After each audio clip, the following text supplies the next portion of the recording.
From News Channel 15, you're watching News Channel 15 Tonight with Kyle Peach.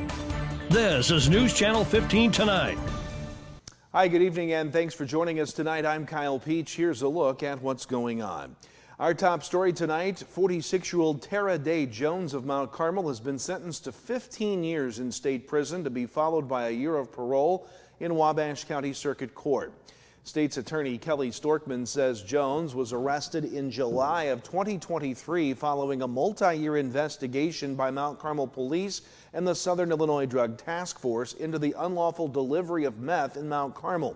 In that investigation, Storkman says that Jones had been obtaining large quantities of meth from a source out of state, bringing that meth to Mount Carmel and distributing it from her home to many Wabash County residents.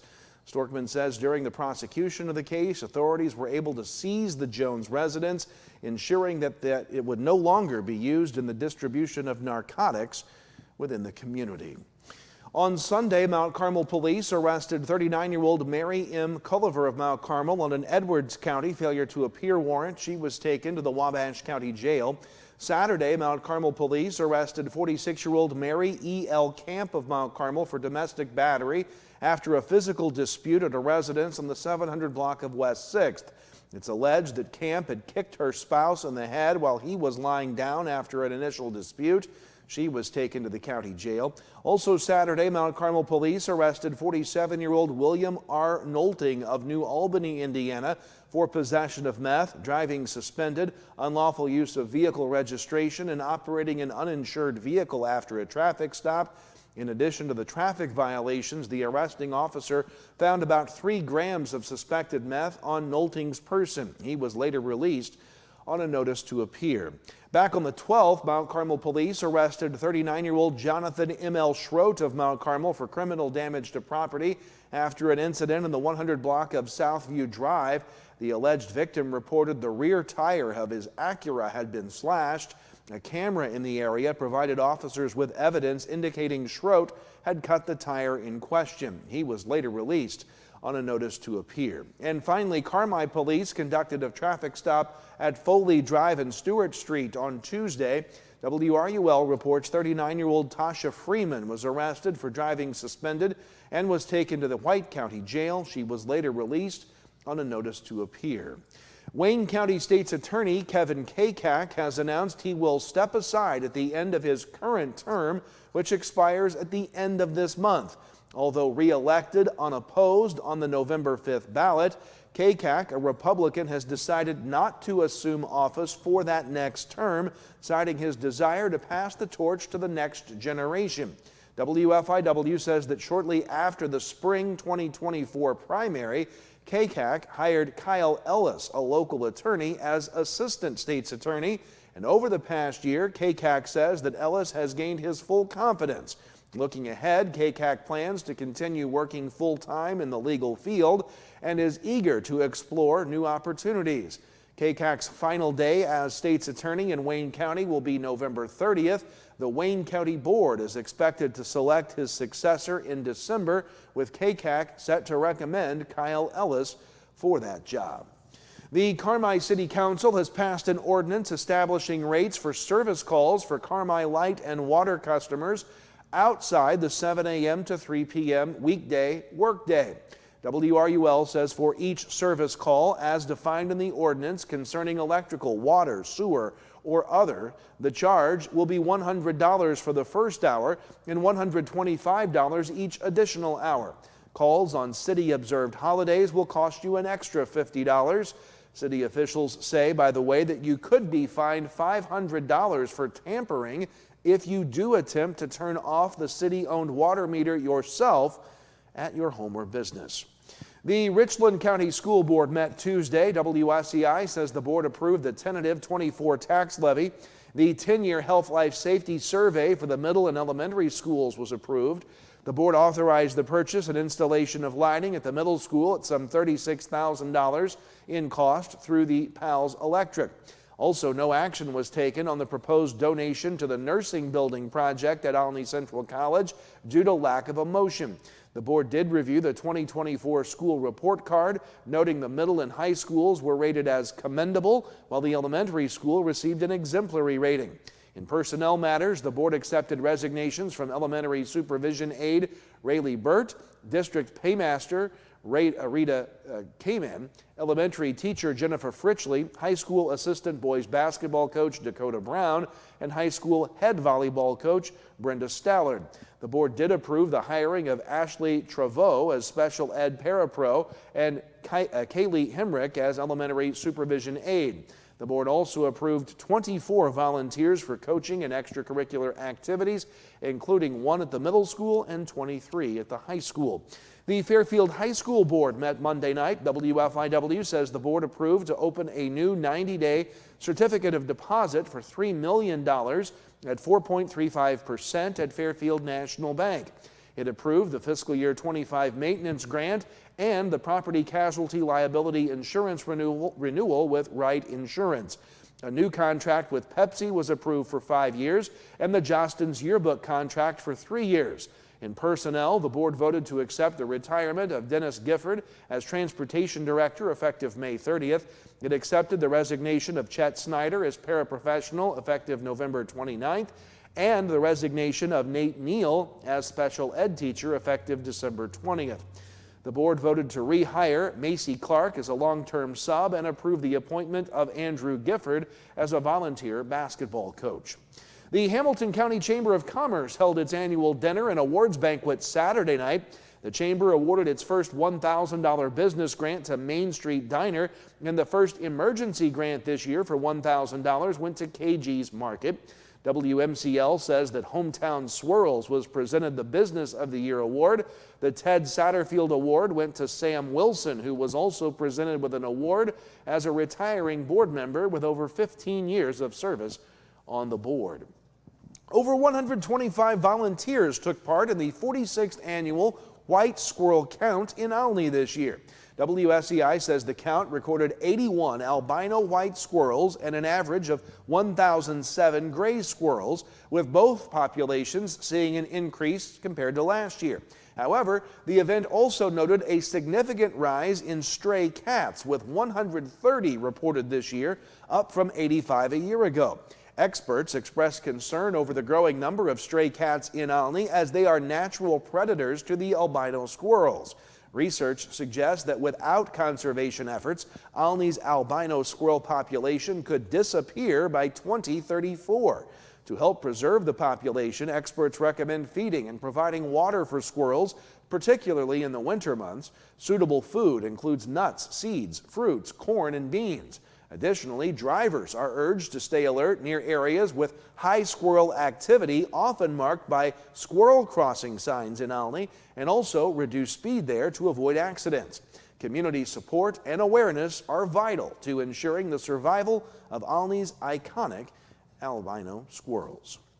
Area schools are beginning to release their Illinois State Scholars for this year. The Illinois Student Assistance Commission's State Scholar Program recognizes high school students for superior academic achievement. The State Scholars represent about the top 10% of high school seniors in Illinois. Illinois State Scholars are chosen based on SAT scores and class rank at the end of the junior year of high school. At Mount Carmel, 9 seniors were recognized as state scholars, including Aiden Oliver, Mark Voppel, Braden Rayburn, Gabrielle Peach, Emily Gottman, Elizabeth Hefner, Megan Haggerty, Hallie Corder, and Maddie Stevens. And in Edwards County, seniors Addison Anderson, Owen Grimes, and Jake Wiseman have been named state scholars for Edwards County High School. More to come. A look at your weather forecast. Some snow in the forecast. We'll tell you about that next, and then sports. We'll be right back. Hello, I'm Andrea Lull from Robinson, Illinois. For my first appointment, I knew I chose the right orthopedic center. The day of surgery went like planned. Registration went smooth, pre-surgery, and the nurse made me feel very comfortable. I'm currently 3 months out of surgery. I don't even feel like I had a total hip replacement, but I am having a much better quality of life with my new hip. WGH, we're going home. It's beginning to look a lot like Christmas. Christmas comes to Mount Carmel, Illinois, Friday, December 6th from 4 to 9 p.m., featuring carriage, train, and Rudolph rides, or take the City Lights Trolley Tour, photo ops, story time with Mrs. Claus, music of the season featuring jazz and dance, make your own take-home ornaments, or enjoy the s'mores making station, even visit Santa himself. And yes, it's all free. So much shopping, food, and family fun at Christmas Uptown, and on Saturday at 5:15 p.m., it's the Lighted Christmas Parade. Download the app at ChristmasUptown.com. Get Black Friday deals at Steve Faulkner Automotive. New 2024 Ford Expedition up to $10,000 off, and lease a new 2024 Ford Escape as low as $347 a month. See them all at SteveFaulknerAutomotive.com. It's Black Friday sales all month at Steve Faulkner Automotive. Get a new 2024 Dodge Hornet, now $12,000 off, and 2024 stylish Dodge Durango, now up to $12,000 off MSRP. Come in and get yours today. Welcome back. It's time to talk weather. We've got that 4-letter S word in the forecast, snow. We're going to see some snowflakes, it looks like, tomorrow. We don't expect any accumulation. We'll set the stage with that first. But nothing showing up on the local scan of radar here tonight. But those snowflakes will be moving in through the day tomorrow. Chillier than where we've been day to day. 57 our high temperature this afternoon, close to normal for this time of year.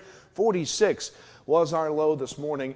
No rain in the gauge. Temperatures will continue to drop as well. Here's the forecast map beginning tonight, and as we move through the daytime hours tomorrow, you'll see some snowflakes passing through the area, but watch this snow come down to the south, from the north to the south, a clipper system that is going to bring some snow our way through the day tomorrow, ending certainly by daybreak on Friday. Clouds will hang around for Friday, but we should start to mix up sun again for the weekend before we start to warm temperatures back up once again.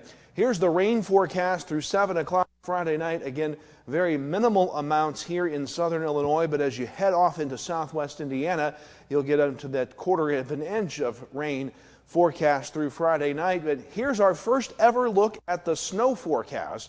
This is the model through 7 o'clock Friday night. Notice no accumulation here, but as you go over to Bloomfield, Indiana, 4/10 of an inch of snow. Washington, Indiana, and Jasper could see 1/10 of an inch by the time it all comes down Friday night. So we're not expecting any accumulation here, but just to the east could see a minor accumulation in parts of southwest Indiana. A couple of inches, they're saying, up around the Indianapolis area. Forecast for tonight here will start to mix in those scattered snowflakes overnight. Best chance, though, will be just before daybreak tomorrow to see any rain overnight. Any snow or rain, that matter, for overnight. Low temperatures will be in the mid-30s, generally speaking.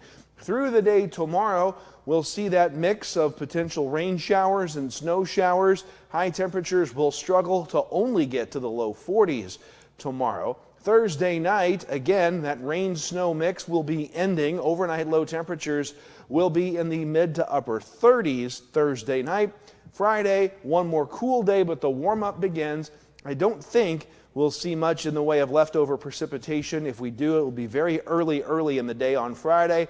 We'll start to slowly push the clouds out. Temperatures will be in the upper 40s on your Friday, and then warmer into the weekend. So the snow chances will be with us on Thursday, predominantly throughout the day. Clouds, more clouds than sun on Friday. We'll still be in the 40s. 50 degrees with a partly cloudy sky on Saturday, mostly cloudy Sunday before rain chances return with the warmer temperatures Monday and Tuesday before we drop back into the upper 40s with clouds next Wednesday. That's your forecast. Enjoy the snowflakes. Sports is next. Stay with us. At the First National Bank, we're proud to be a part of this community, serving you with dedication and a smile. Our team is here to support you, offering financial solutions to meet your needs. Whether saving for your future, financing your dreams, or managing your everyday banking, we're here to help. Thank you for choosing the First National Bank. And as proud supporters of our local teams, we wish you the best of luck this season. The First National Bank, your local bank, supporting our local athletes. Equal housing lender, member FDIC. You need to be mindful that when you're out, maybe doing a little tree pruning or shaping, or kids climbing in the tree, building tree houses, whatever, look up, make sure there's no power lines in or near the area. And even after the storm or after a wind event or something like that, where a limb may be falling down or hanging in the tree, make sure to look and there's no utility lines near that. And if there is, call us. We'll come take care of it. We'll get that down. We'll get things cleared up. And we are out of time. No time for sports tonight. We'll see you back here tomorrow for more news. Have a great night.